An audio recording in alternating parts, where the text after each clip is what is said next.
I'll set you up. And I'm short, so I'm gonna move this down. Hopefully you can see me over the podium. Okay. So I'm here both in terms of a personal story and a researcher. I hope that what I share with you today can help you kind of fill in some of the gaps, understand this addiction a little bit more, and possibly raise some questions that hopefully we'll have time at the end. They did give me an hour and a half. I do have a lot to present, so I will do my best to stay within time and give you all some time to ask me some questions. So as I mentioned, I'm going to start this out with my personal story. Most researchers don't come at their research from a personal story, but I came into this research because I needed to understand my story. And in order to understand my story, I realized there wasn't enough research out there about problem gambling, about gambling motivated crime, and also about just women gamblers. And so what I'm trying to do is fill in a lot of those gaps, specifically within the area of criminal justice. So a little bit about my childhood. I grew up outside of Chicago, and I grew up in a fairly alcoholic family. My grandfather, my mother, my aunt, you name it, there's a lot of alcoholism. There's a lot of historical alcoholism in my family. So I swore off alcohol. I didn't like the taste anyway. I wasn't going to go down that path. Alcohol, drugs were not going to be my story.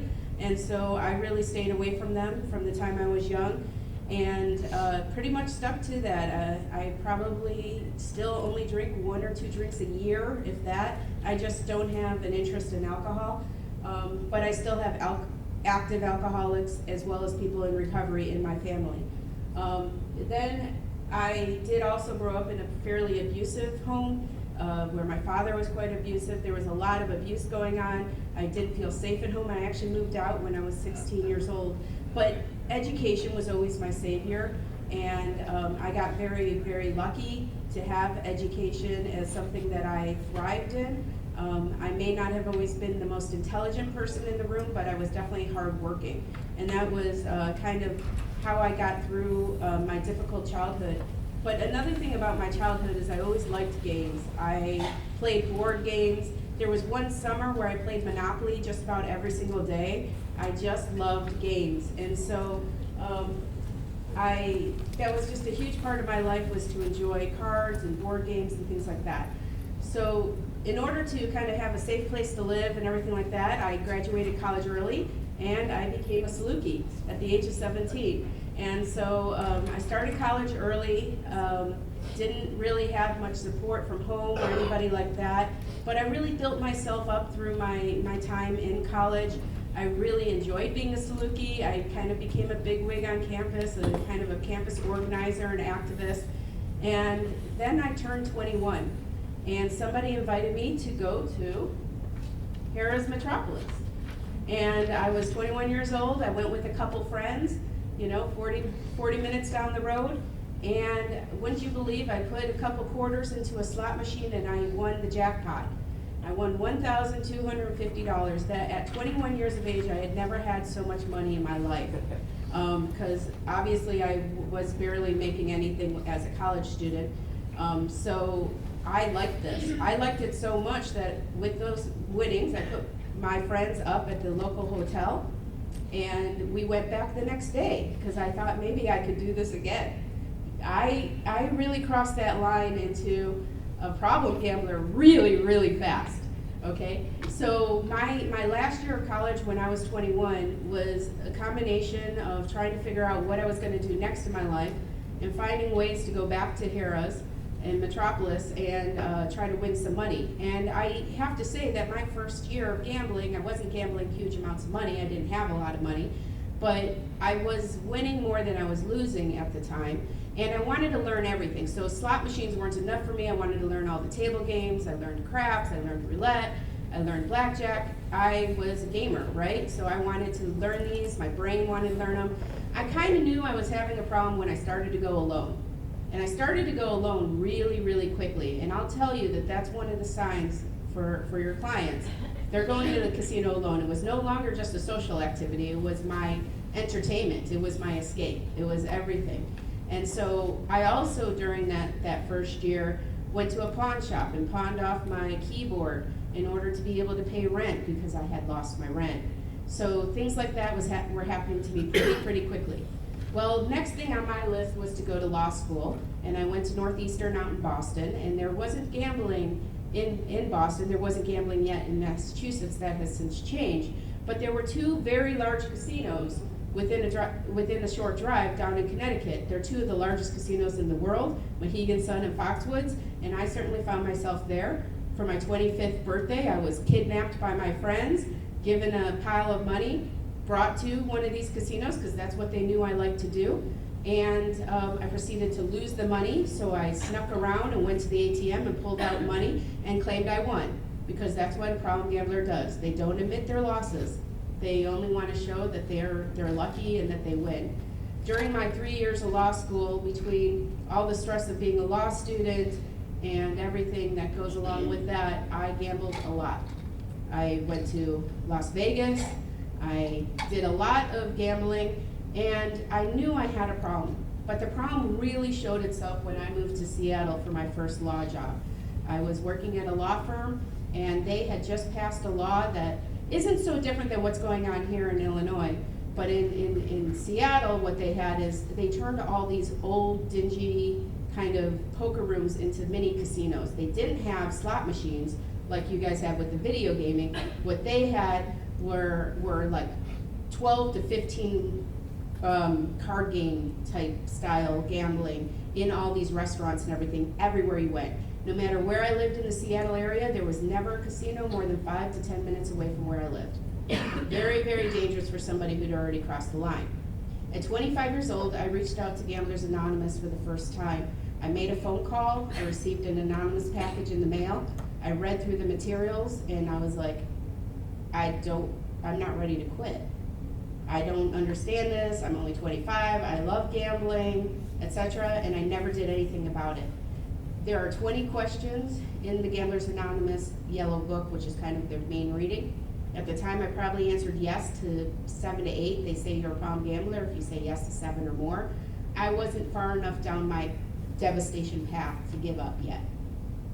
So then I go into my 30s. So meanwhile, I have a double life going on. I have this life as somebody who's building, I left the full-time practice of law to work in nonprofits. I became an executive director of a major nonprofit. I even started a nonprofit summer camp.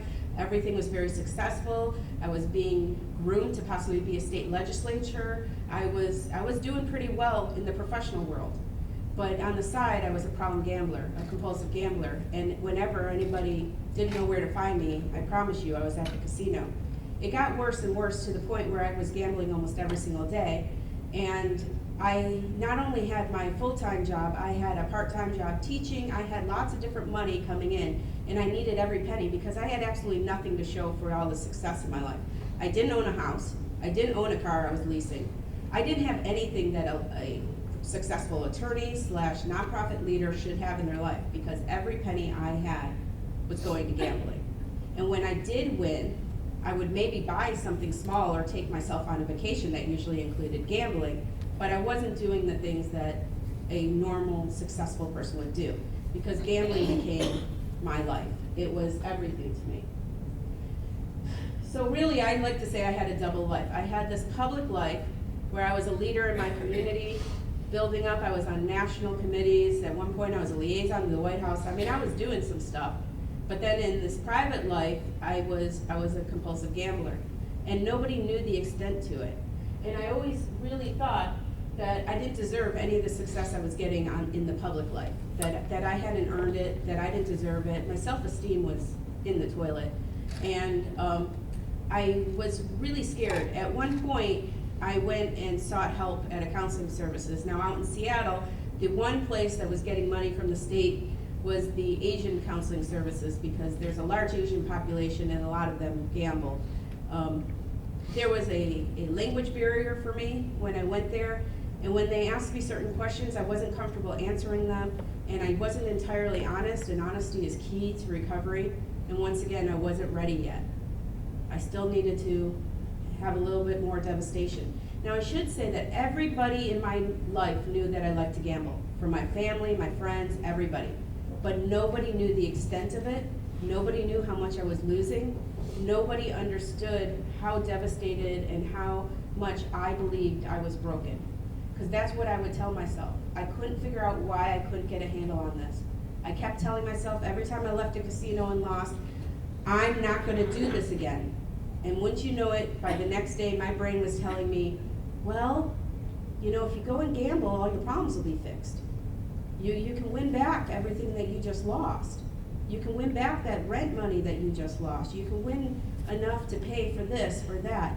Or I would tell myself, when I left, oh, I just lost the equivalent of a couch. Like, I would realize how much money I was losing, but yet the next day I would still tell myself that it was okay to go gamble. And the build-up, once I told myself I was gonna go gamble, the build-up that was going on in my brain around the excitement of that possible win was huge. It was almost as exciting as actually getting it. But here's my truth, and I'm sorry that the slideshow, for some reason, the lightness doesn't work very well with this, but I really believed a lot of bad things about myself, and the biggest thing I believed is if anybody knew the real me, they wouldn't like me. So a lot of the terms up here is that I was unlovable and fat and ugly and stupid and useless and a failure and worthless and unpopular and fake and dumb and no good and unwanted and hated, a loser, boring. Those were all things I believed of myself, even though people were telling me different messages. I only believed these. A lot of this stemmed from my childhood, from growing up in a not so great home. But there were things that, even though I went to see counselors and things like that, never got to really the deep part of this. And part of that was because I wasn't sharing it, because I wasn't with counselors that helped me figure all this out. And I didn't realize that a lot of this is why I needed an addiction. And it wasn't alcohol for me, it was gambling. And had I started drinking, it would have probably been alcohol. Had I started getting high or doing other drugs, it would have probably been that. For me, gambling became that vice because I had everything necessary to have an addiction. I just needed the outlet for it, and gambling became my outlet. And so you might think that I was really irrational, that this didn't make a lot of sense, but the truth is irrational behavior is very, very common among addicts. We somehow rationalize that what we're doing makes sense, that it fixes the problems. And of course we know that it doesn't. And so here are a bunch of the different gambling related issues that I had that did not get me to stop gambling. The first group is all about money. I was in huge amounts of debt. I had maxed out credit cards. I was unable to pay rent and utilities. At one point I had 6 payday loans out at the same time. I owned almost nothing. I gambled away any wins I had, even though I'd tell myself I wouldn't. And I owed money everywhere to everyone, and nobody knew the truth of why I owed them money. I always had a story, I always had an excuse, and I was believable. I was in a position of power and leadership, and people believed what I had to say. And so people just trusted me. And I have to say, when I get into the crime piece, that trust is essential into the commission of a crime related to gambling. The next thing is that I was telling lies everywhere. I was hiding my gambling. I actually owned a P.O. box for all my bills to go to, so nobody could actually see the amount of debt I was in. My bank statements. Oh, at one point, my partner at the time wanted us to get a house, which I didn't feel like we were ready for, and I knew why, but she didn't. So I actually forged my bank statements for the mortgage because I couldn't let them see how much money I was spending at a casino. And I never got caught, and we got approved for that mortgage. Luckily, we didn't end up buying the house, but I went that far. Here I am, somebody with a JD, with a law degree, who should know better, but my gambling and my behavior caused me to do things that were really unlike my personal behavior. I was always lying about where I was. I'd be talking to somebody, I'd be like, oh, I just pulled up to home, I have to go, when in fact I just pulled up to the casino and I had to go. And then my phone would be off and they wouldn't understand why I wasn't answering calls for the next several hours. I missed meetings, I had a million lies for unpaid bills, and then in the end there's lies to cover lies. I could tell you I don't know a single prom gambler who doesn't lie. Their spouse, their parents, their kids, their employer, they're lying to everybody because they have to hide the gambling. they have to hide the extent of the losses. Lying, being a compulsive liar is a huge part of being a compulsive gambler. And then there's the insanity. My insanity included taking time away from work and school, not eating or using the restroom. Once I was at the casino, nothing was gonna get me to leave a table. I remember when I first started gambling, I was a minimum table gambler, but then I needed to win more to feel good, so my wagers increased.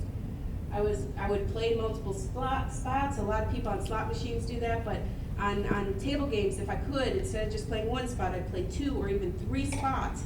Oftentimes having to double whatever the minimum was in order to do that on each spot. And like I mentioned, I considered myself very broken. And at one point, somebody would ask me, so what do you want to do with the rest of your life? And in my brain, all I could think of was gamble. I couldn't say that, but that's all I thought.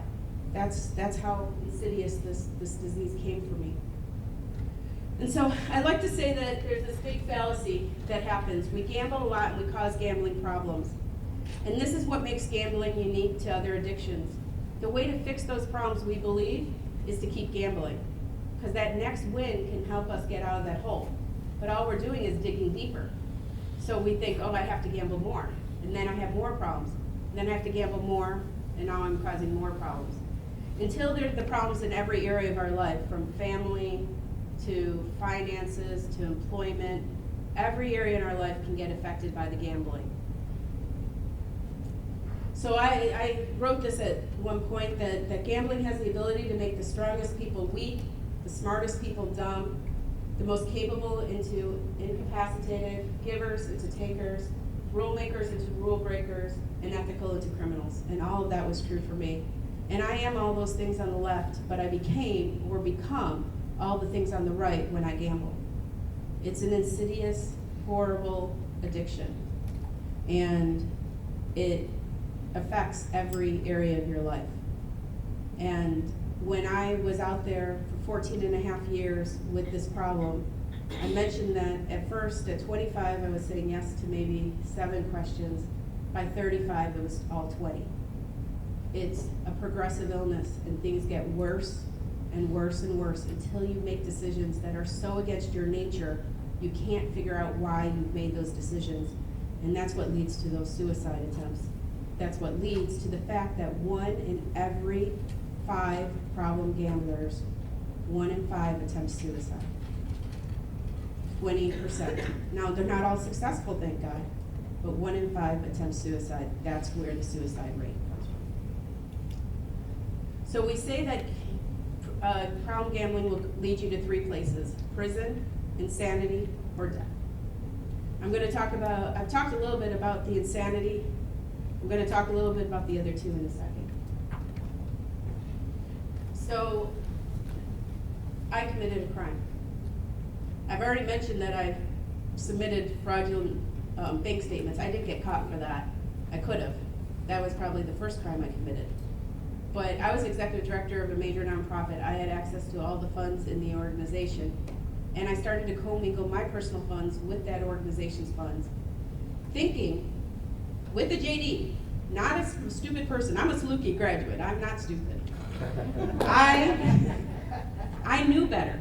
But my gambling told me that if I took my paychecks out at the casino and didn't pay me myself my normal paychecks, that was okay. I actually believed that at the time. I had rationalized that belief to the point where I knew that I had already been doing something wrong, and it was only a matter of time till I was going to get caught. And I didn't have the money to fix these problems. And so this date became really important. This was the date I was going to take my life. I had the plan, I had the date, I had the means, and I was going to be one of those statistics. And I knew, because every year we have an audit, that there wasn't going to be a way for me to hide the behavior I had been doing. I was 35 years old, and I'm not supposed to be standing here today, because that day was supposed to happen. But I believe my higher power had different plans for me. And a couple days before that, so a couple days before May 11th, I actually reached out to my board and called a board meeting, and I was gonna come clean. That was gonna be on May 12th, that board meeting. Then I was gonna spend a couple days with the kids that I was co-raising, and then I was gonna take my life on the 15th. That was my plan. I had it all planned out. But instead, the 11th, which was Mother's Day, they came, the board members came to my house a day early with a policeman in tow, put me on administrative leave pending investigation. When I called this emergency board meeting at my house for the next day, my board members got smart enough to go to the bank. They made up their own story of what had been happening. They didn't know about the gambling. They just figured I was embezzling money. And they put me on administrative leave pending investigation. And that was probably one of the scariest moments of my life. I wasn't arrested or anything at that time. The policeman was there just to scare me. I gave them anything that I had in the house that belonged to the organizations, and they left. And that night was the very first time I said to somebody, I think I'm a compulsive gambler. And I told my story for the very first time that night. Now, my relationship wasn't strong enough to withstand this. I was actually with somebody who was an alcoholic, so that's always not a good sign. But the next day I flew back to Chicagoland, where I had grown up, into that broken home that I had left when I was 16. My mom and my stepfather were graceful enough to offer me their second bedroom. I was 35 years old. I had 2 degrees under my belt, and I was suicidal beyond belief. But this was what I call my unintentional intervention, because I didn't commit suicide. Instead, I started to tell my story, and I started to realize that this hopelessness that I had could possibly be fixed if I just got the help that I needed. And so what happened is, on June 9th, 2008, I walked into my very first Gamblers Anonymous meeting. I was lucky to be in Chicagoland, where there's 65 meetings a week. And I told my story for the first time to people who understood and didn't judge me and helped me figure out what steps I needed to take. I started to believe I was going to get arrested at any minute because, of course, I was, as I mentioned, I was a leader in my old town. It was all over the news, everything, you know, what I had been accused of doing. But that didn't happen, and the best advice I got was just do the next right thing. Just take the next right step. Stay away from gambling and do the next thing. Within a couple months, I had work. At first, the work wasn't very meaningful, but the best advice I got is get a job. It doesn't have to be a forever job, just get a job. I got a job. I moved out of my parents' house into a living situation with another Gamblers Anonymous member, where we could share the rent, and I started being able to pay my rent. I got a better job, the kind of job that could be a forever job. But I knew that I had a lot of work still to do on myself, and so I started what I consider my journey of hope. The whole time I was gambling, all I did was hopeless. Like I mentioned, I believed I was broken, that I didn't deserve any good things in life, and that I could never stop gambling. But as the days and weeks started to pass, and I was in recovery, and at times I was going to 5-6 meetings a week. I started outpatient intensive counseling with a place similar to Centerstone, but up in the Chicagoland area. And I started with a counselor who understood the addiction and understood how to get around some of those walls that I had been putting up. I did my step work, not only with my sponsor within the program, but with my counselor. I did everything being asked of me because I knew that left to my own devices, I was making bad choices. But if I could just listen to what was going on in the rooms with those people who've been successful to stay away from gambling, I could possibly start to make some better choices. And that's what happened. So I have to say that the consequences were still there. I knew that I was going to face some consequences. I mean, I had been caught. It wasn't like I could get away with this crime that I had committed. And so what usually happens with legal consequences is that there's a criminal case. I'll let you all think back to the O.J. Simpson case. If the criminal case, whether you win or lose, it moves into a civil case where people try to get their money back. And then if you have licenses, like I was a member of the Washington State Bar, they might go after your licenses after you've been convicted. That's what normally happens. For me, mine was kind of backwards. So I wanted more meaningful work when I was living up in Chicago, and I decided I might want to try to get my bar in Illinois and work with people with addictions who've been accused of crimes. I thought that would be meaningful work, and I could be doing that. And even though I hadn't been practicing law when I was committing my crime, I was a member of the bar because I had practiced law in Washington State for some time before going into nonprofit work. And I knew that my former employer had made a complaint with the Washington State Bar to try to expedite the process of getting me into some possible consequences for my old actions. So I knew that by calling the Illinois State Bar and the Washington State Bar, I might be opening a can of worms, which I did. And so they said that I needed to address the accusations against me, and of course the lawyers I had said, you can't address those because anything you say can be used against you criminally. And so what I had to do in Washington State Bar was resign my bar, and so that's what I did, and which pretty much meant I could never practice law again. Now, I didn't go to law school really to be a lawyer. I didn't love being a lawyer. I didn't love other lawyers. But I didn't want this like avenue closed for me, but I didn't have a lot of choice. So now that that door was closed, I thought, well, maybe instead of helping people that way, I could go back to school. I had been teaching law-related classes for 6 years through a community college. Even after I moved, I was teaching online. Maybe I'll just become a professor and I'll do that full time. So I decided to go back to school. I got into a top program, which was MSU School of Higher Education. I was studying in higher education. I actually came down here for the summer, took a couple higher ed classes, made sure I really wanted to go back to school, a perpetual student, and I did. So I ended up at MSU, and I was there for 2 years. 4.5 years passed from that date in May of 2008 before I heard anything about what was going to happen to me in the criminal sense.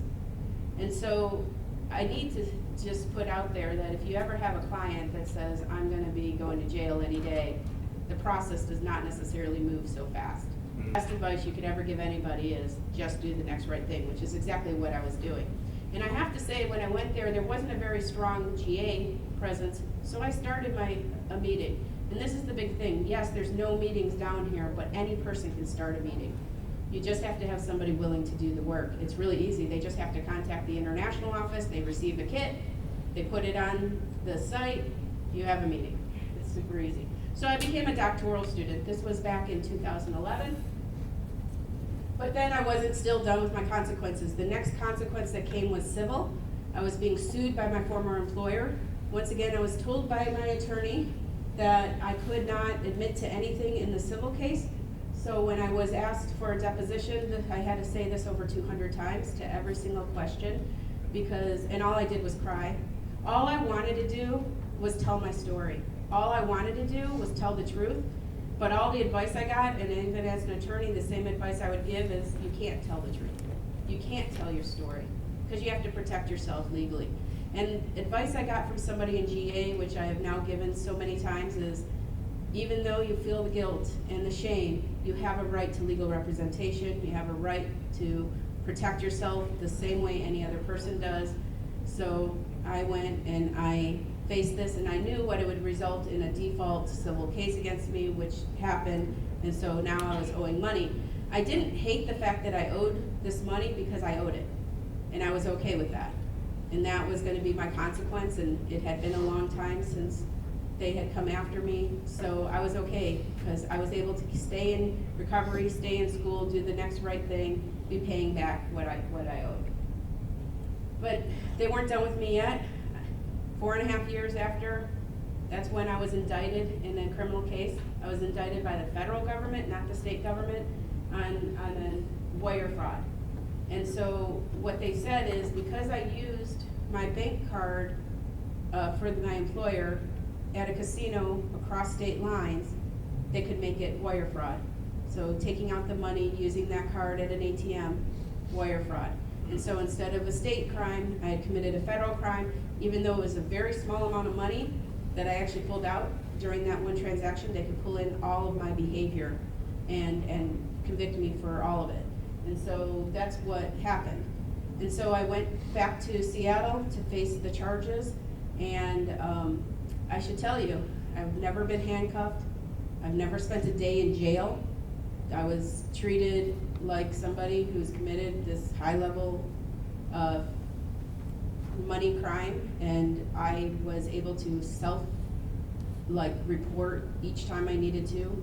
And at one point, a judge actually said to me, "We're not worried, you're a good bet." And I'm like, that's really bad language for somebody who's a problem gambler. They didn't find it funny, but that's what I said. Anyway, when I was going to my sentencing, I pled guilty. Even though the story that they had wasn't the whole story, it didn't include the problem gambling, I still just wanted to tell my story. That's not how the legal system works. But the judge was very, very critical of me, even though it had been now 5 years since I committed my crime, 5 years of recovery, 5 years of doing the next right thing, of being in GA, of getting myself back to school, of paying my bills, of working on that payment for the civil case. The judge said a couple things. One was, I should have known better. I'll tell you, I don't care how intelligent somebody is, how much education they have. When you're in the middle of the addiction, there's no knowing better. The addiction has you. There's no way to know better. The other thing she wanted to do was make an example out of me, and I should tell you, if somebody's in an active gambling phase, they're not paying attention to the consequences of the person down the street. There's no making an example of a problem gambler to stop somebody else from problem gambling, because most of us start gambling as a social thing. It's a legal thing we do with our friends, it's social, and they don't realize that gambling can take them to the same places, if not worse, than drugs and alcohol. And so you can't make an example out of a problem gambler. All you can do is try to help that problem gambler. The worst thing that the judge said to me was that I would never be successful, that I needed to drop out of school, that no one would ever hire me after this. And I think that was some of the most devastating advice that the judge gave me. I actually read through all the documents after my sentencing to make sure that she didn't actually put it in there that I had to drop out of school. So I actually went to the ombudsman at my university and said, here's my story. It looks like I might be doing some time in prison. What is my requirement to this university? And they said, you have no requirement. You can take a leave of absence. You just need to say you're doing it for personal reasons. And when you're back, you're back. You don't have to tell anybody anything. I didn't feel 100% comfortable with that, so I told my advisor, who I had a good relationship with, and she said, I know addicts. I understand. You've been doing everything right, and I have your back. And in fact, while you're in prison, I'll send you books, and you could be doing some of your work. And it was amazing, and I felt so loved, and so much compassion, and so grateful, and so hopeful at the time. So the sentencing came down, and I received 1 year and 1 day, in what would have been the equivalent of where Martha Stewart went, a nice Camp Cupcake federal thing. And that's where I wanted to be if I was going to get a sentence. That's not what happened, though. Even though that was my sentence, I actually have chronic health issues. Because of that, I could go to the only federal women's prison that has the medical facilities, which is down in Fort Worth, Texas. I was living in Chicago, and I ended up behind these kind of walls. I was in a medium to high security prison for the entire duration of my time, all because I needed to get an injection twice a week. And so I wasn't Martha Stewart. I was living among murderers and rapists and child molesters and some of the worst of the worst. And it was scary. It was very scary. But I have to say that even my worst days in prison were better than my best days when I was out there as a compulsive gambler. Because I not only was in recovery, I felt good about myself, and I was getting so much love and support from the outside world. I received more mail from GA members than anybody in the whole housing unit. There were 300 people in my housing unit alone, and they would call me Michael Jordan, because they figured I must be famous if I was getting 10, 12 letters in a single day. People were just holding me up and helping me out. And at the same time, I found a purpose for being in prison. You can't really see the image, it's an image from my blog. But the entire time I was in prison, I got to maintain a blog. I would send a email message, which is through their servers, to somebody in the outside world, and she would post it, and it was all about the experience of being a self-surrender into federal prison, what to expect when you're in prison. It was all about my experience, and it gave me purpose. So every day I was writing, and then I had to spend 5 cents a minute to get it sent to my friend, who then posted it, and all the CEOs and everybody started to figure out it was me who was posting this, but I wasn't bad-mouthing anybody, and I was anonymous about everything. But the thing is all I wanted to do was help other problem gamblers, help other women who might be facing prison, etc., and that's what this did for me. In the meantime, I also met many other people in prison who had problem gambling, either part of their crime or not, but were problem gamblers nonetheless. During my time in prison, I actually got kicked out of school. About a month in, I got a letter from my university. It had gone around, somebody had sent my indictment around my department, and even though I did everything the ombudsman told me to, my school decided I wasn't worthy, and I got kicked out.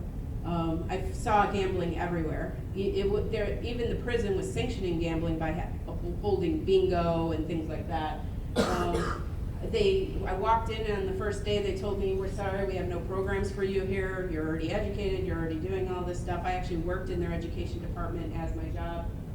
I received very subpar medical care, so thanks for sending me there, but it wasn't just me. I saw people very sick and dying from things that were very treatable almost on a daily basis. But I did connect with other problem gamblers. I would share with them stuff. I would actually work people's steps with them. But they wouldn't let me start a GA meeting within the prison, even though they say on their website that you can. They don't get money for it, so they didn't see a purpose for it, and I definitely was not assessed for whether I had a gambling problem. But of course, it was pretty obvious with my plan that I did. I want to make sure I moved in time.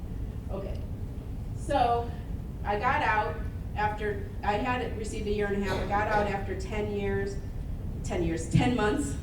Got put on probation. My day I got off of my home confinement, I walked back into MSU, but this time into the School of Criminal Justice. I told them my story, and 2 months later I was starting school again, this time going after my master's degree in criminal justice, which I got a couple years ago, and then starting my PhD.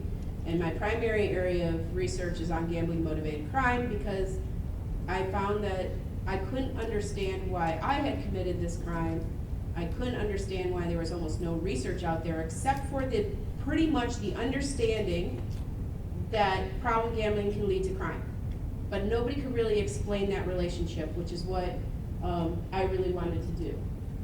So I'm going to talk about what the research shows in terms of problem gambling. I'm going to talk a little bit about gender, and I'm going to talk a little bit about my own research that I've looked at in terms of problem gambling motivated crime. So I don't really have to go over what gambling disorder is, because Bill did a great job of that. But these are the 9 things that the DSM-5 says. Now, it's really important to know that the DSM-5 so in DSM-3 and 4, problem gambling was, as I mentioned earlier, an impulse control disorder, and it included one of the criteria was the commission of a crime. It was dropped from the 5th one because commission of a crime is a natural progression of disordered gambling. Think about that. It's a natural progression. It automatically, the worse somebody gets, the much more likely they are to commit a crime. Okay? And when we talk about crime actually increasing around casinos, the most of that crime is property crime and not being committed by problem gamblers. It's being committed by other people who are opportunists around the casinos and things like that. Problem gamblers tend to commit acquisitional crimes, money crimes, to either continue gambling or pay off gambling related debts. That is the type of crime, exactly the kind of crime I committed, but also the kind of crime that we see most correlated with problem gambling. This is the other thing. So one of the questions earlier is, what has grown in our understanding that's caused us to kind of see that we need to be doing more about gambling? And that is the brain scans around problem gambling. So this first brain scan I'm sharing with you I think it comes from somebody over at UCLA, but it shows how dopamine kind of, on the left side are potential losses for the problem gambler, and on the right side are partial gains.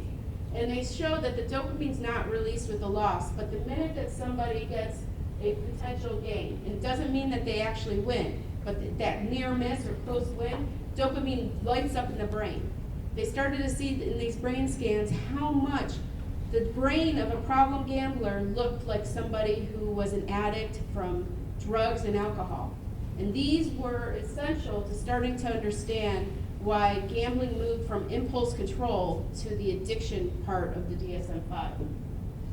So on the left here, problem gamblers, you can see that the brain response is very different for a problem gambler, the one on the left, than a healthy somebody who does not have a gambling problem, the one on the right. The parts of the brain that light up when the person is gambling, when they are looking, this is just looking at gambling photos, the differences in the brain between a problem gambler versus somebody who does not have a gambling problem. And finally, and this is something that should hit home for a lot of you that do addiction counseling but don't necessarily work with gamblers, the gambler's brain looks just like the brain of somebody with a cocaine addiction. There is very little difference. The same neurotransmitters, the same part of the brains are being lit up when somebody is gambling as to, if they have an addiction, as to somebody who does cocaine. So these were really telling signs that there was something more. You may not be putting a substance into the body, but the brain of the gambling addict looks just like the brain of an alcoholic or drug addict. And this is the top kind of research that I like to share with people, especially when they're first coming into GA or asking me questions saying, why? Why couldn't I just stop on my own? This is why.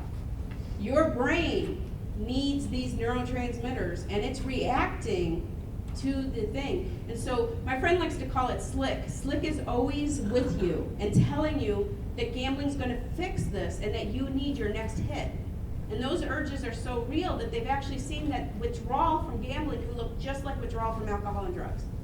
The same kind of effects. This is why the DSM-5 moved gambling as the only non-substance abuse disorder into the addiction category. Now, a little bit about female gamblers. I have a lot of passion for understanding this stuff based on gender. For female gamblers, a lot of people think, well, women have only started gambling with the expansion of gambling, but really, women have always been gambling. They've just been gambling in non-traditional ways, because when casinos first started popping up, the way men were allowed to gamble, but women weren't. But actually, when I got a nice fellowship down at UNLV, I did not like spending a month in Las Vegas, but I was glad to get this gaming fellowship, and I was able to do some historical research, and I discovered that women have been gambling since the Old West here in the United States. A woman named Alice, who owned her own poker room, and she would gamble all the time. She's seen as maybe one of the first female problem gamblers, but she wouldn't allow any other women into her establishment. She had it all to herself with the guys. And gambling behavior was considered unladylike back in the Old West. But in the early 1900s, while African Americans and women were being kicked out of traditional gambling establishments, there were these kind of pop-up stores that would allow policy play. And so you would find women as well as people of color playing the numbers in this policy play, and they would play their last penny or dollar or anything like that. And then, so women were trying to make money and gambling in that way. And then you always had women, like in the Jewish community, there was mahjong, there was always dominoes, there were other forms of gambling that women would entertain well before the huge expansion of gambling that happened in the late 1900s. But then we do have this expansion of gambling, and I'm going to talk a little bit for a second about the type of expansion and what's going on in here in Illinois that makes it really scary in terms of problem gambling. So when casinos really started, they started with all the table games. They started with poker-style games, roulette, things like that. And in order to keep the men playing, they put up a couple slot machines on the outskirts. to keep the wives busy because the women weren't allowed to play, and they also weren't growing up learning these games. So slots were easy. You put your money in, you pulled the handle, and that was that.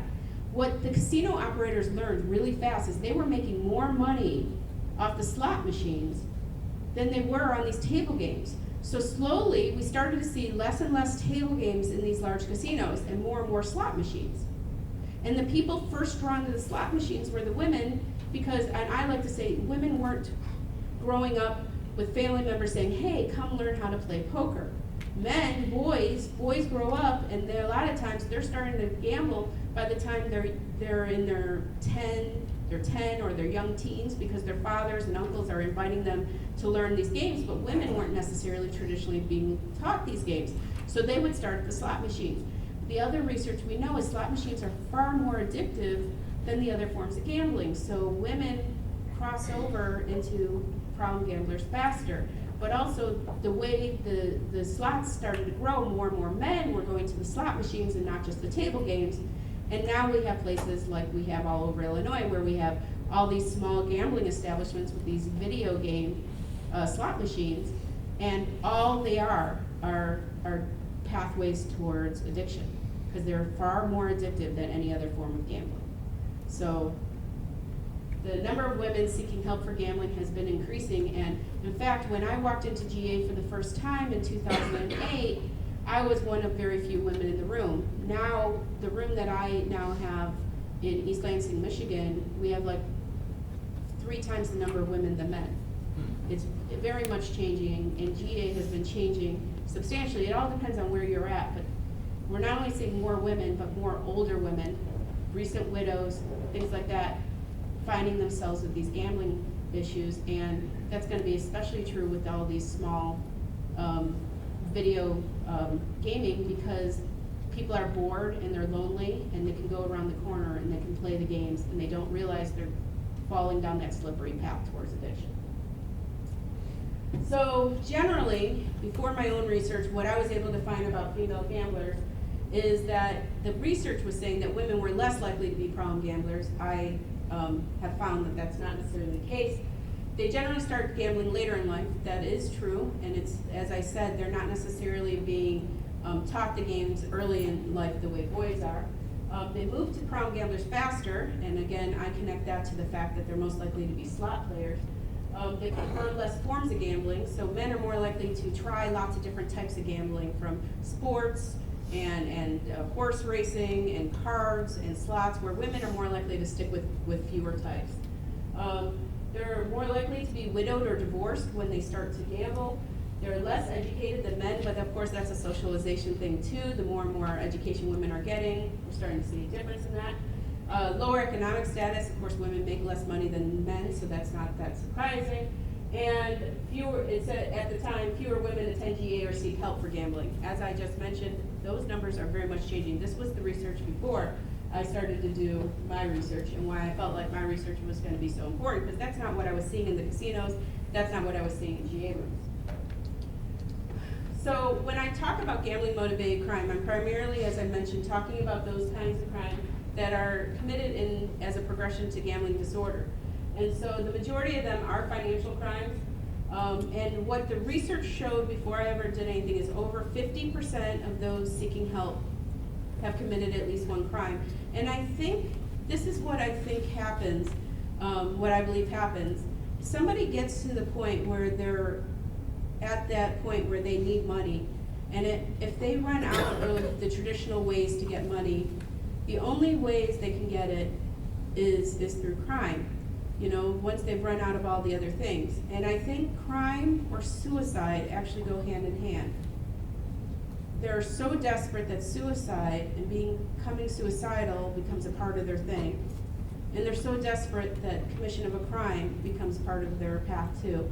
And the two things really go hand in hand. So it's not surprising that over 50% admit to at least committing one crime. Most of them will never face any consequences. And I mentioned why that removal was from the DSM-5, because it's seen as a natural progression. And even though a lot of the new screening tools don't even ask about crime, I'm going to encourage you, once you've at least developed a relationship with your client, you inquire and ask about criminal behavior, because they probably have a lot of shame and guilt around it, even if they're never gonna face any consequences. Most of these crimes are actually committed against people who they have enlisted the trust of. A lot of these crimes are against parents, kids, other loved ones, and employers. Because in order to commit an acquisitional crime, you need to have had the kind of relationship where somebody has entrusted you to be able to have access to their money. So it might be using mom's credit card when you shouldn't be, or it might be taking money out of somebody's account that you have access to but you shouldn't be. Those are kinds of really typical crimes that are happening, but at the same time, less likely to be prosecuted because they're crimes within the family, etc. But so when somebody does face consequences, what happens? And so this kind of goes to some of the questions that were asked before, or some of the comments. The CJ system is not set up for problem gamblers. Okay, the CJ system is kind of set up for people with drug and alcohol addictions. They get money to help people and to put them into either drug courts or into special programs, drug and alcohol programs within jail or prison. They get a lot of money and they do it because they need to show the statistics that they're doing that. But less than 5% of jails and prisons actually assess for problem gambling. Less than 5%. But problem gamblers, the largest portion of problem gamblers in our society, 20% of people who are incarcerated admit to having a gambling addiction. That's the highest percentage of any grouping. The second largest grouping are college students, which, since you have a large university there, something to be aware of. But the largest group that are people in prison. And the scariest part of it is that people leaving prison, there's even a higher percentage. It goes up to 30% of those leaving prison have a gambling problem. Because what happens is people are walking in with drug and alcohol problems, but gambling is so prevalent in our jails and prisons, and we have some big jails and prisons in this region, so prevalent that people have cross-addicted into gambling. It's really dangerous when people are gambling in prison. A lot of people will be gambling over March Madness, let's say. Their bookie is in the cell next door to them. And if for some reason they lose and they can't pay that back, they're usually paying the price with violence. Violence that can include death if they're not able to pay their bookie back for these types of gambling. But people are gambling over everything. They're gambling over Scrabble games, and they're gambling over cards, and they're gambling over sports, anything they can gamble. In fact, I was recently brought my class, I'm teaching a corrections class, and I brought my class, and we were talking to Ingham County Jail out by me, and they were saying that the men are gambling on everything, right? They were just mentioning that, and I wasn't even asking about gambling. I'm like, thank you, you're proving my research. But then we went to the women's ward. I said, are the women gambling on everything? They're like, they're gambling on who's getting voted off the island. Like when they're watching Survivor, the women are actually gambling money on like reality TV shows. They may not be gambling on the same stuff, but gambling is going on everywhere. And I can vouch that I saw a lot of gambling when I was incarcerated. So they're not assessing. And there is a 2-question live bet screening tool that was made specifically for this purpose. You ask 2 questions. If the person says yes to either of those questions, then you go down the path of the longer screen. But 2 questions, it's all you need to ask to start the thing. But most CJ systems, most jails and prisons aren't asking that question. So I will encourage that Marion start to ask that question. They don't have an understanding. Yeah, sorry.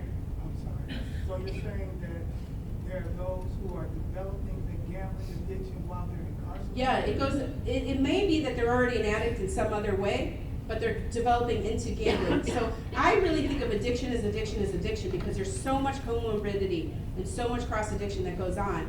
And if people don't have access to one form of addiction, they'll usually find another unless they're getting the help they need. And so what's happening is a lot of people cross over into gambling addiction. So you're sending gamblers. So my judge said, don't go in or near gambling establishments. And I'm like, but you're sending me to one. Because when you sent me to prison, you sent me to a gambling establishment because there's so much gambling. And even though it's against the rules, it's the rule that they don't really care about because they don't see right away what the effects are of the gambling. And they know that everybody's bored in prison, etc. There's a lack of diversion courts. So one thing that's really exciting is in Las Vegas, Nevada, they just started a real diversion court, a gambling diversion court that looks a lot like other treatment courts.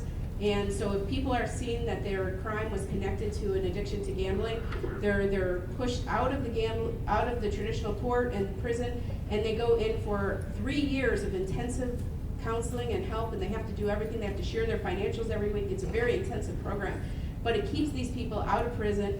And if they stay away from gambling and do the counseling and show everything, they actually can end up with no felony on the record whatsoever. And then those are the types of programs we need to be seeing all over the country. But I won't go into every single one of these, but as you can see, there's a lot of problems that we currently have. But one of the biggest problems are that almost everybody, like myself, end up with a restitution. So my civil case went away when I ended up getting my criminal case because the restitution was put on that. And so now I owe restitution until it's paid off for the amount of money that I took as part of my crime. But the thing about restitution is if you put a felony on somebody's record, the chances that they're going to get meaningful employment after that are very low. Whereas if we could divert people from actually ending up with a felony and get them to be able to maintain employment but stop gambling, their chances of actually committing another crime are very, very low. But their chances of actually being able to pay back their restitution goes way up. So there's a lot of different issues that happen within the CJ code. So I decided to also do my own research. I'm making sure I'm good on time again. My own research on this. I wanted to understand how prevalent was this commission of crime, what kinds of crime people were committing, etc. So I conducted a study on just about 200 Gamblers Anonymous members, looking at different behaviors. And a lot of people say, it's so hard to do research with Gamblers Anonymous members. Well, I have an in. So I was lucky to be able to do this study. And these are just the demographics. A big thing about, I wanted to look at all the demographics based on gender because I really felt like things are changing and that there's more and more women that we're likely to see as problem gamblers. And that's exactly what I found. First of all, more women than men had filled out the survey, even though there was equal access.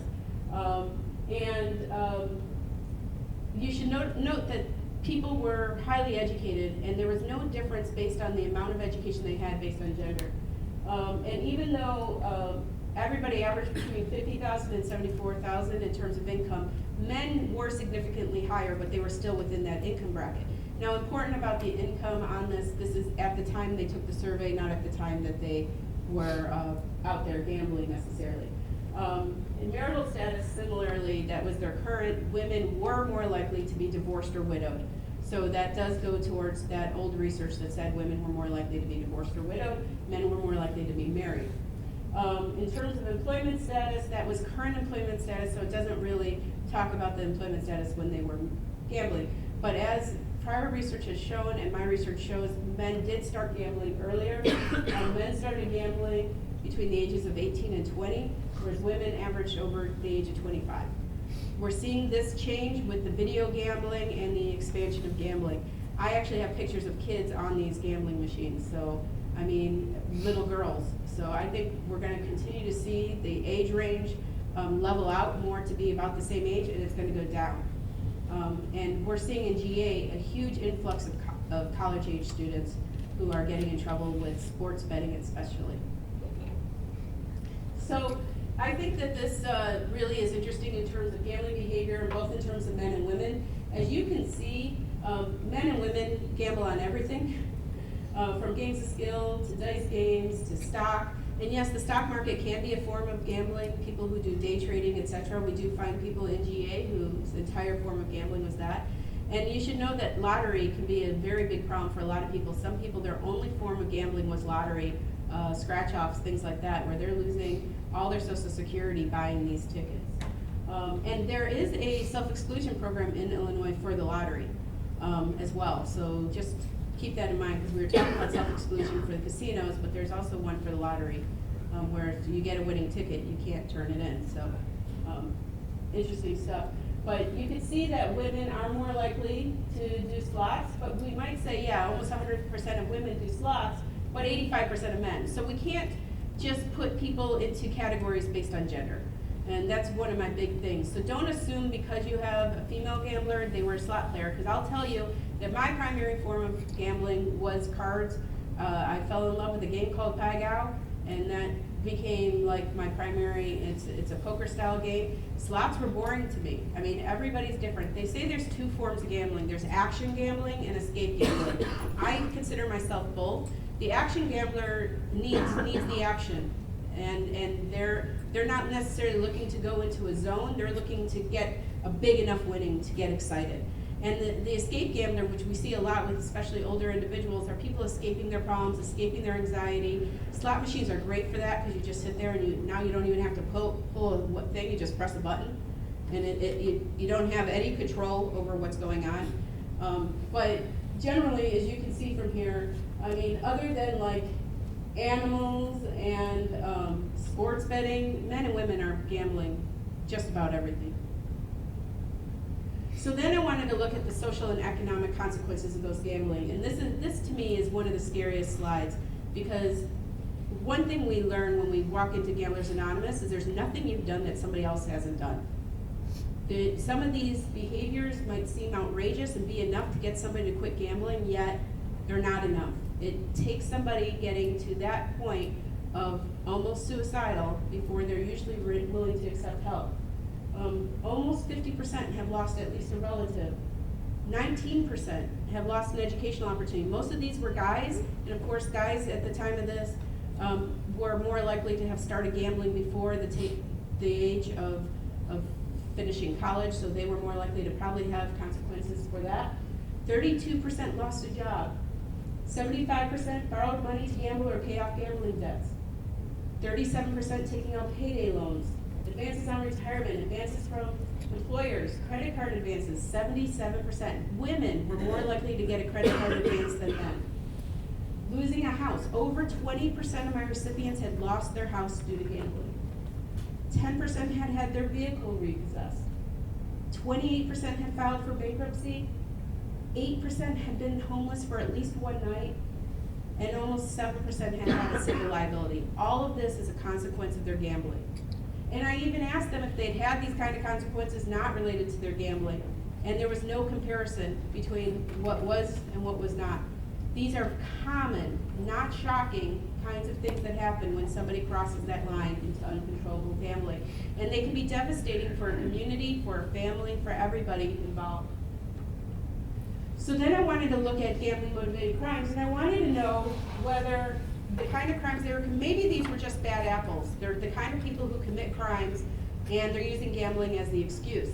So it's hard to tell the difference of color based on where you're sitting. So I'm going to explain that on the left side, we have things that, on the left side of each double thing are not related to gambling. On the right side are those things related to gambling. So if you look at the things that people admitted to doing, from stealing something, using an illegal drug, forging a document, taking money from an employer, using somebody else's credit card in somebody else's name without permission, or writing a check from somebody else without permission, you can see that on the right side of those related to gambling, huge amounts. But on the left side, the amounts of crimes that people had committed are very low. And the only one that was high that wasn't related to gambling was using an illegal drug, which is mostly marijuana, which is now legal. So I probably should take that off. But as you can see, these aren't necessarily bad apples who committed crimes anyway. These are people who are committing crimes in progression of their illness.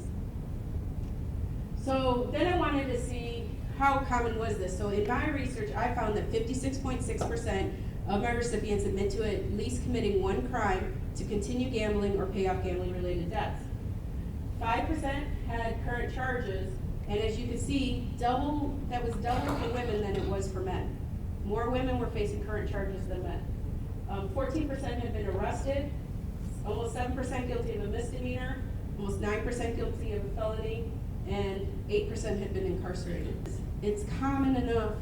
This is only 200 people, but the percentages fit in with the old research that people have said, and it's a natural progression that this commission of crime can happen if somebody continues down the path of gambling. And when I take out writing a bad check, because if you include bad checks, 75% admit to having done that.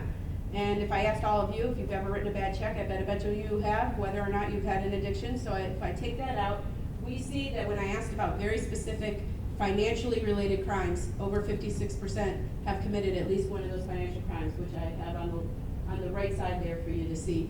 So it is primarily financial crimes that these individuals are committing in continuation. So they're not committing regular property crimes, they're not committing kind of regular robbery or things. These are mostly type embezzlement, using somebody else's credit card, writing bad checks, which, like I said, 75%, etc. So then I looked at convictions. What are they getting convicted for? And we found that theft, forgery, fraud, and embezzlement were primarily the types of crimes that problem gamblers were being convicted of. Exactly what we would expect when they're committing these kinds of crimes. And we found that borrowing money to gamble was the largest predictor of crime. So 75% of the individuals admitted to borrowing money. And if you think about the different ways people can get money and they're hiding their gambling, they're probably going to borrow money last because they're desperate, they need to come up with lies on why they're borrowing that gambling. Now, if somebody has borrowed money, they are 4 times more likely to commit a crime than if they didn't. So once somebody has reached that onus of borrowing money in order to pay off gambling debts or to continue gambling, their likelihood of actually commission of crime has gone up 4 times, okay? And also, I was looking at which of these crimes are most likely to lead to incarceration, and we found, or conviction, and we found that embezzlement was almost 8 times more likely to lead to a commission, to a conviction. And that makes sense because instead of a commission against a family member, it's against an employer. The employer needs to insure themselves. A police statement has to be made. But I do know of lots of people who have committed crimes, unfortunately, but most of them not convicted, including embezzlement, because it's handled with, like, say it's a small employer, they just kind of handle it themselves.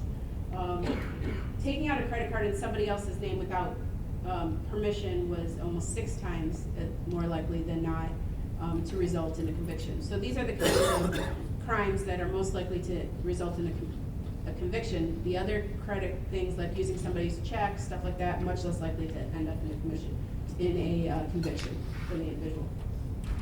So from my research, I discovered that there really weren't that many differences based on gender. It's really important to know that. The biggest thing I hope that I can always get across is that don't prejudge the type of gambling or the type of gambler just because of their gender or what their background is or what kind of job they have, etc. Everybody is unique, so it's best to do the full assessment. Women and men had similar social, economic, and legal consequences. There were absolutely no statistical differences based on gender for whether they committed a crime, types of crime committed, etc. None. So don't make assumptions because somebody's a female or male that there are certain kinds of crimes that they're committing. This research continues to support that over 50% of problem gamblers in GA or seeking help have committed a crime related to their gambling, while only a small percentage are ever convicted. And so that goes back to that advice that I was giving earlier. Try to tell your clients, just do the next right thing. You may never be convicted for this. And they need to be able to try to move on and work through their things. The truth is that a lot of people have probably committed crimes. You've probably sped and never gotten caught, right? Lots of people have committed crimes that never get prosecuted. I had to get prosecuted. I was in the kind of position that had to get prosecuted. But I know people who've done things similar to me who have never been prosecuted. So important to know that a lot of these cases are never prosecuted. Acquisitional crimes are still the most likely types of crimes that they're going to commit. Borrowing money to gamble or pay off gambling debts is the strongest predictor on commission of a financial crime. Embezzlement is nearly 8 times more likely to result in a conviction. Criminal justice system desperately needs to be educated about problem gambling. They need to be doing assessments on when people are coming in. They need to be offering programs. They need to be offering GA. They need to be offering everything so that instead of prison being a heyday for increasing problem gambling and then releasing people out into society, they can actually be an answer to receiving the services that people need. Same is true for halfway houses. I did spend a little time in a halfway house. When I said, can I go to a GA meeting? They said, what's that? Literally. And I had to explain that I'm a compulsive gambler, and I go to Gamblers Anonymous, and they allow people out for AA and NA meetings, but they didn't know how to even start the process of allowing me to leave for a GA meeting. Luckily, I didn't have to spend a lot of time in a halfway house, but it's just, that's the reality of it. We really need to be putting up these diversion courts. If a community has mental health courts, drug and alcohol courts, gambling courts should be going right along with them. They may not have a huge influx of cases, but for those cases that they do get, it'll make a big difference in their in the lives of those people trying to get the help they need, as well as for the victims of the crimes who need to get the restitution. And there's definitely more research that's needed on problem gambling motivated crime. Now, Bill did a good job of sharing some potential resources. I'm hoping that I'm sharing a couple more that might be helpful. Obviously, inpatient and outpatient therapy. I think Centerstone does outpatient therapy primarily for problem gamblers, but you may have inpatient individuals that have gambling problems. So honestly, in Illinois, we need a lot more inpatient beds. A lot of people need that 30-day program, and we're not offering it very many places. Most people I know who've gone to an inpatient from the state of Illinois have either gone out of state to get those services, or they go to a program that does not primarily have services for gamblers, but they just try to help them. So the gambler ends up in a lot of support in groups with alcohol and drugs, which obviously addiction is addiction, I've mentioned, but there is some special things where, you know, you don't want to be shocking everybody who has a drug addiction with your behavior as a gambler, because nobody really understands the gambling behavior. There are Zoom meetings, and so on the right side, you're not going to be able to read those, but I'll tell you where I get them from. I get them from these two different Facebook pages. Down here, we don't have any GA meetings, we really need it, but there are some online resources for individuals. And so people can be joining these different Facebook groups, and they can find these different Zoom meetings, and they don't actually have to turn on their video or anything. They could be anonymous, but there's meetings going on all day long. Gamblers Anonymous actually has a Zoom phone call every single Wednesday night. So for people in regions that don't have a Gamblers Anonymous, they can be doing it through their phones or computers and if you need to find that information, you can either email me, my information's at the end, or text me, but if you go to the GA trustee website, they have all the information about that meeting. And at the very least, that's a good start, but I'm still gonna encourage people to encourage somebody who's trying to get the help to start a GA meeting, or offer the space to have a GA meeting, because it's really important.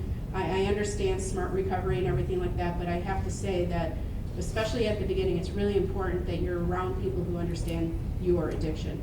And I've gone to several other things. When I've been on a cruise, I've gone to like Friends of Bill W, and all I do is see people's mouths fall open when I talk about gambling addiction, because they're used to the drug and the alcohol stuff, but they're just not used to the gambling stuff. There's also helplines we have here in Illinois, and so I have that information up here as well. But the biggest thing I can say is, if somebody's not ready to get the help, no matter what you do, you're not going to be successful. Less than 5% of problem gamblers are usually successful after their first attempt to get help. Less than 5%. That's where Bill's advice of it being kind of one of the most difficult addictions to work with. You may not be successful, but I'll tell you that the more information that person has, the more likely they are to at least seek help the next time. Relapse is just really, really, really common, and it's just something, it's a part of addiction. And so, you know, it's really important that the person know that if they do relapse, that the door is still open, that help is still there.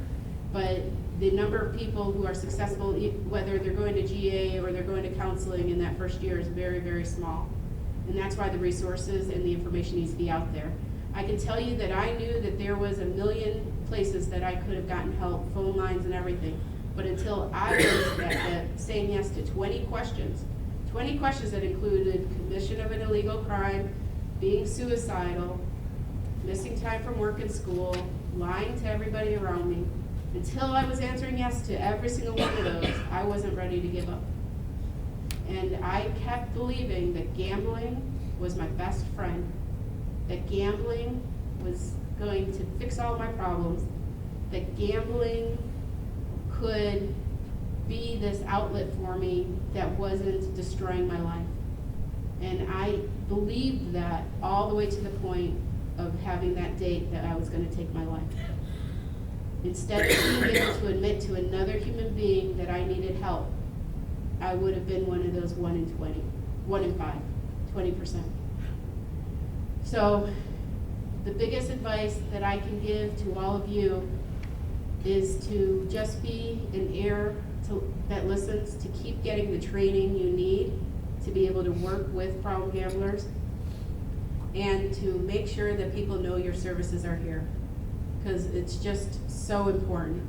And I just want to thank you all. I was asked to keep time at the end for questions, so I'll do that. So thank you for hearing my story and learning a little bit about the research behind problem gambling. I hope it advanced your knowledge a little bit, and that we can all work together to try to make a difference in the lives of all these people who are being affected by problem gambling. Thank you.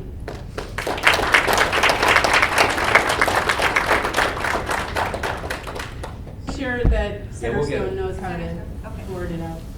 Thank you. Yes. So I have a question on trends or correlations you notice with gambling use disorder. I have very minimal interactions, but I feel like some of the common things I see are alcoholism in the home, depression and abuse. And I don't know if there's any research that shows like correlations or trauma or anything like that with gambling use disorder. Yeah, so a lot of, when you get to the kind of heart of addiction, it often is individuals who have a hard time handling certain kinds of emotional stuff. We like to say that it's an emotional disorder, and that's why I talk a little bit about my childhood. I grew up in a home that wasn't a safe home with abuse and things like that. Now, not everybody who has an addiction, gambling or otherwise, grew up in a broken home. But for me, in order for me to really understand my gambling, which I did by working with a counselor, I started to understand that I started to have all this need for escape when I was young, and I didn't get the help I needed, and addiction kind of became a natural progression of that. So as much as I was becoming successful in life, I was also still dealing with all these kind of inner demons, and inner demons are a huge piece to leading towards any kind of addiction. And so there's a lot of research around comorbidity. There's supposedly something around 80% comorbidity with gambling. So 80% that either have a drug or alcohol problem, could be another addiction. Smoking is a huge comorbidity, huge with gambling. I mean, casinos are one of the few places people can still smoke and inside, you know. I can't imagine the secondhand smoke things that happen with the dealers. But so it's all really connected. And so one of the things I'm hoping with my own research to look at is prior trauma and its connection to gambling disorder, but that research doesn't exist right now.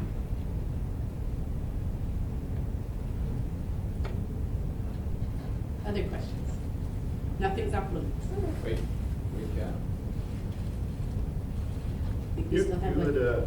You had said you had your, I maybe just didn't follow your story correctly. You had said that May 15th you were going to end it all, and then the board came to you to say you were going to get fired? I mean, Yeah. or we knew something was, and that's what? Yeah, I call it my unintentional intervention, because I was going to take my life on May 15th, but on May 11th they showed up at my house, and I got caught. And I'll tell you, I've had a lot of people say, what would stop a problem gambler? I said, getting caught. Because there's so many secrets and lies associated with this disease that getting caught, you can't talk your way out of it. I got caught, and I had to now do something about it. And I wasn't at May 15th. I wasn't gonna take my life at that moment. So that was the first day I ever said, I think I'm a problem gambler, I think I'm a compulsive gambler. And then suddenly I said it to another human being and I had to do something about it. And that's when the 1-800 helpline, I called that, I went to GA, I found a counselor, I started to deal with the actual problem. Because until I verbalized it to another human being, it was my problem. But once I verbalized it, I had put it out there, I had to do something about it. If that makes sense. Yeah. You speak about the comorbidity, and then, so I had a client who that's his primary diagnosis was gambling disorder, but he would become suicidal, then they would send him inpatient, that all they would treat was depression, and so then he's still not getting the help, I mean, until he comes back to me after that, the intense help that he needs with the gambling. So, I mean, even in the medical field, I think they could do more with screening and with, okay. Absolutely, so that mental health disorders are huge. We don't know which comes first, the mental health or the addiction, right? But they coexist. And we should not be treating one thing without looking at the whole picture. But unfortunately, the way that our medical system works, if somebody is being sent in for depression and that's the code that's put on their paperwork, that's what they're getting treated for. And instead, it should be they're looking at the whole picture and trying to deal with all these things together because, like I said, we don't know which came first. Was the person depressed or did the addiction cause the depression? And now we may be dealing with the depression, but the addiction is still there. And the same is true if we're dealing with the addiction, but somebody has an undiagnosed mental health thing. They need to be getting help on both fronts, and it should be happening at the same time. And so we do need to be working with traditional medical providers to also be doing these assessments. Like we said, there's a 2-question. All they have to do is 2 questions, and then they know they need to send that person down. And they can just add, the addiction treatment onto the plan, but they don't know to do that. Yeah. What are those 2 questions? I wish I knew them by heart. One is about lying. Have you lied around your gambling? I don't have the exact thing, but it's on that jump drive. And the other one is have you gone back to try to win back losses that you had while you were gambling? So one's about lying and one's about betting. I'm on the criminal justice side of it, and we get people that come in for, I haven't seen anyone come in that I know of with a gambling issue, but I'm sure there is. We just don't see it on court orders or Right, those things aren't. They're not convicted of anything that way. It's right. The story isn't there. That's why Right. I talk about my CJ story, because all I wanted to do was tell my story. There's no point in the CJ process for me to tell my story. And so because my story couldn't be part of the CJ process, nobody cared that I was a problem gambler. All they cared about was the behavior that I did, and not looking at maybe the motivation or the reasons behind that behavior. And that's what needs to change. And that's why, we always assess for drugs and alcohol, and we have to because we're getting money to do that, but why are we not assessing also for gambling and trying to help that? Because we know that if you get rid of the gambling addiction, the recidivism rate for that individual goes down substantially. They're much less likely to commit another crime because, as my research shows, they're not bad apples. They're people with addiction who commit a crime as continuation of that addiction. Yeah. In your research, you mentioned a lot between men and women, but earlier in the presentations, you had mentioned as you were sitting here, children are getting drawn into gambling via video games with the skins and things like that. Where are you incorporating that into your research? Is that something you're going to be looking at?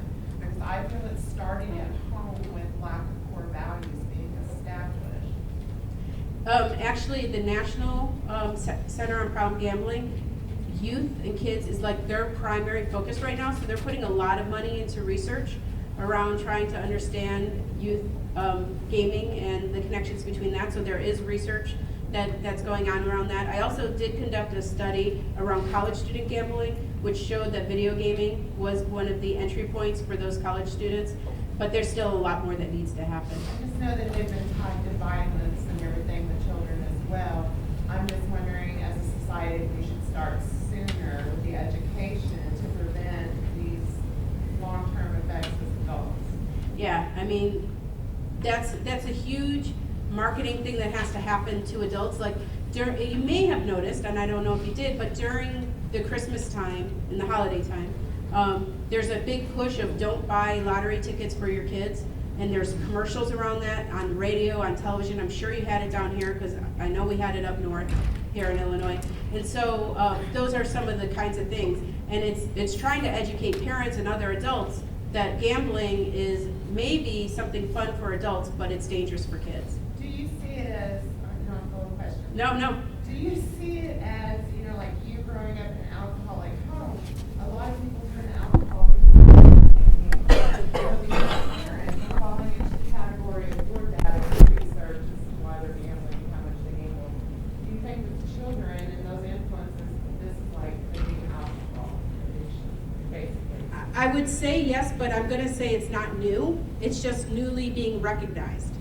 And that's a difference. So this is why GA and gambling, there have been men who've grown up in homes where there were poker games and things like that, who've been kind of seeking this help for a long period of time.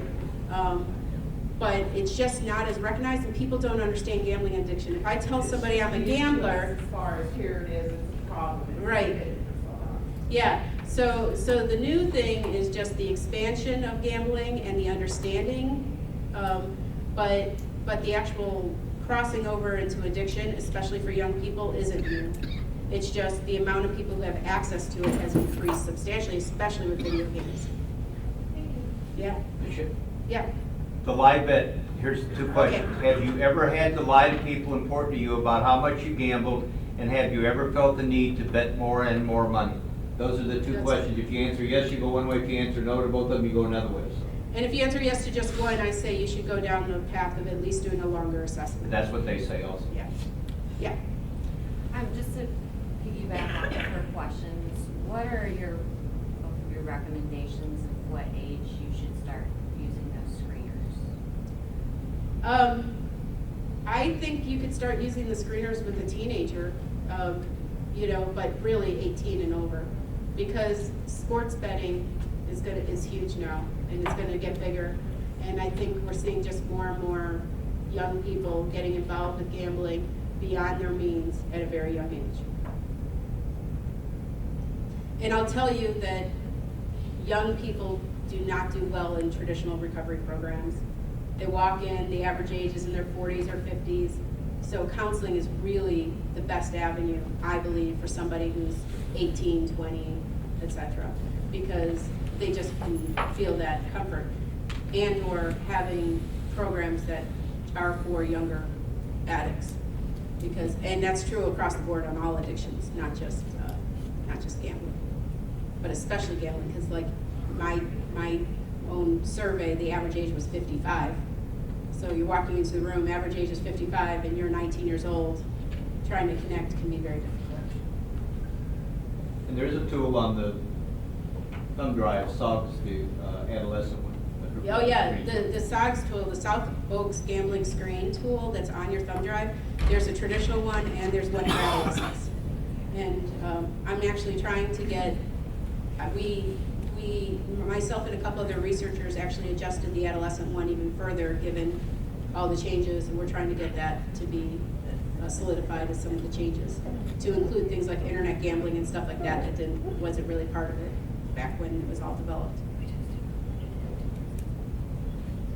Any other questions or thoughts?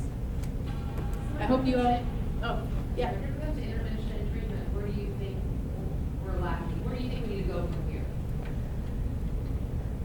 Well, I really think the most important thing is that people know that there are services locally, and we need more licensed individuals for gambling disorder. Illinois is really pushing. We have averaged something like 70 to 80 forever. Even with the expansion, it hasn't grown. So we have the same number of counselors who are supposedly licensed to actually work with problem gamblers as we did before the expansion of gambling.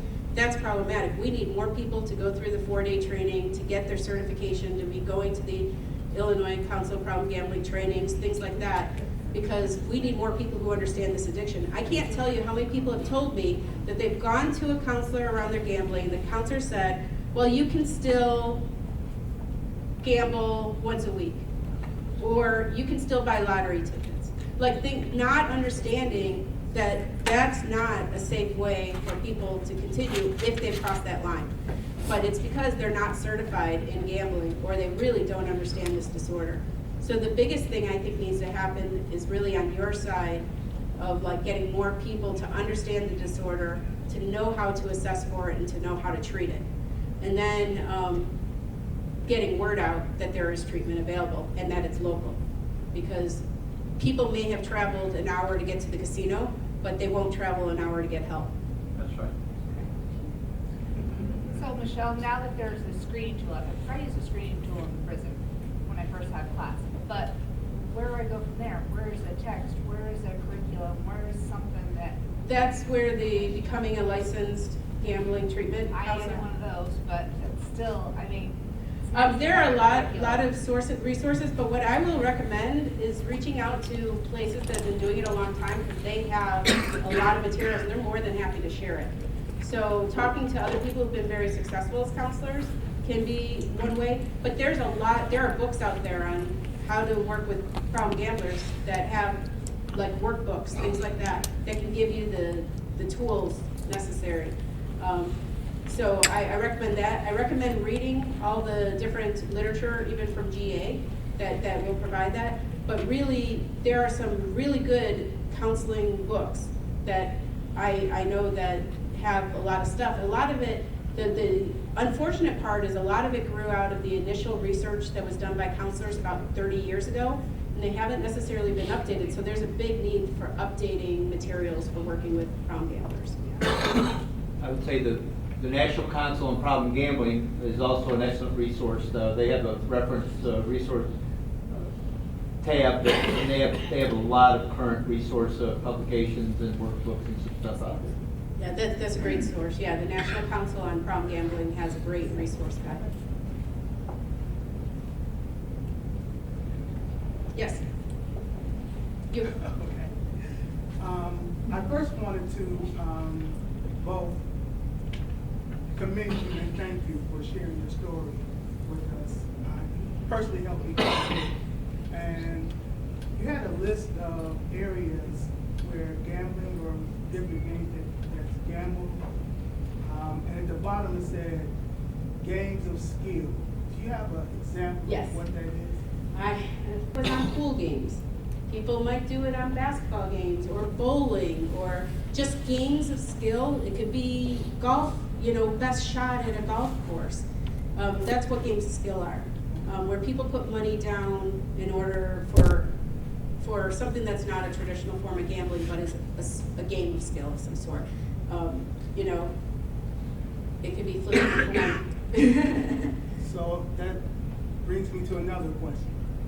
I've noticed over the last, I'm not sure how long, but several years, where there are these tournaments that are happening for